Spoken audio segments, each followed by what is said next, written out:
Welcome to our channel. Today we how to log into Emporia Energy for EVSE firmware updates step by step clearly. Open your preferred web browser. Type in the URL for the Emporia Energy login page. Press the Enter key to navigate to the site. Look for the login fields on the home page.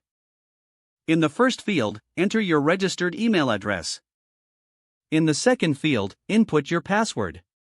Double-check that you have entered both the email and password correctly. Click on the Login button to access your account. Once logged in, navigate to the dashboard.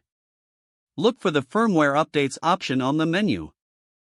Click on Firmware Updates to view available updates.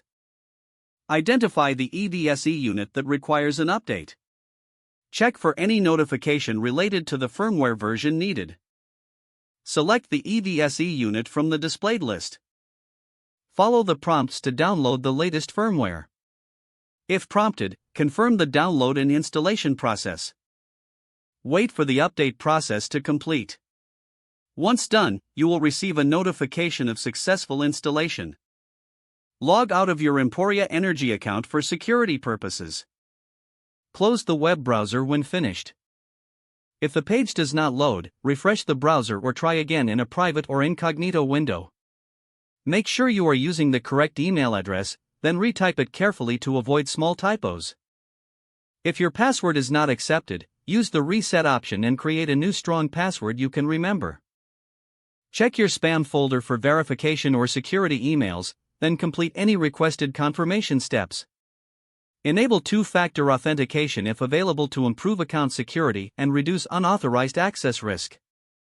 After signing in, review your profile details so your contact information and settings are accurate and current.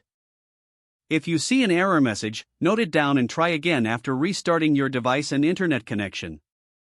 Log out when you finish, especially on shared devices, to keep your account and payment information secure.